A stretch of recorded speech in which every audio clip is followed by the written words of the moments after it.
നമസ്കാരം. റാഫ്റ്റോക്ക് ഫുട്ബോളിലേക്ക് അവർക്കും സ്വാഗതം. നാണക്കേടിൻ്റെ പടുകുഴിയിലേക്ക് ബ്രസീൽ ടീം വീഴുന്നത് കണ്ട് ആരാധകർ നിരാശയിലാണ്. പരാഗ്വയോട് ഏകപക്ഷീയമായ ഒരു ഗോളിന് തോറ്റിരിക്കുകയാണ്. വേൾഡ് കപ്പ് ക്വാളിഫയറിൽ പരാഗ്വയുടെ രണ്ടാമത്തെ മാത്രം വിജയമാണ്. ഇതിനു മുമ്പ് നടന്ന 7 കളികൾ ഒറ്റ കളിയെ അവർ വിജയിച്ചിരുന്നുള്ളൂ. ആ ടീമാണ് ഇപ്പോൾ ബ്രസീലിനെ തോൽപ്പിച്ചിരിക്കുന്നത്.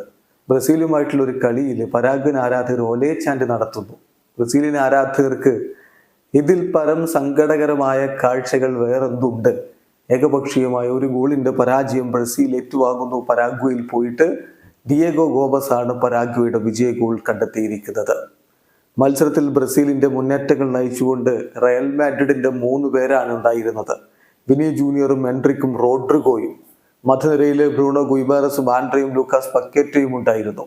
മത്സരത്തിൽ പക്ഷേ ആധിപത്യം ബ്രസീൽ പുലർത്തുന്നു എന്ന് തോന്നിയെങ്കിലും ഗോൾ അടിച്ച് 20ാമത്തെ മിനിറ്റിൽ തന്നെ തങ്ങളുടെ കാര്യം കൃത്യമായി ചെയ്ത് പരാഗ്വെ കളി പിടിക്കാൻ ഒരുങ്ങിക്കഴിഞ്ഞിരുന്നു. 20ാമത്തെ മിനിറ്റിൽ ഡിയേഗോ ഗോമസ് ബ്രസീലിന്റെ വലയിലേക്ക് പന്തെത്തിക്കുന്നു. ആദ്യ പകുതി കഴിയുമ്പോൾ അവർ ഏകപക്ഷീയമായ ഒരു ഗോളിന് മുന്നിലാണ്.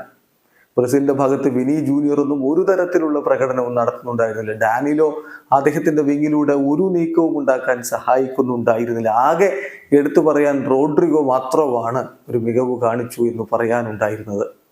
രണ്ടാം പകുതിയിലും കാര്യങ്ങളൊന്നും വേണ്ട വിധത്തിൽ ബ്രസീലിന് കൊണ്ടുപോകാൻ കഴിയാതെ വന്നപ്പോൾ വിജയം പരാഗ്വെ ഉറപ്പാക്കുകയായിരുന്നു. ബ്രസീലിന്റെ ഭാഗത്ത് ലൂക്കാസ് മൗറോ റോഡ്രിഗോക്ക് പകരം വരുന്നു. ലൂക്കാസ് പക്കേറ്റയ്ക്ക് പകരം ഗേഴ്സൺ വന്നു.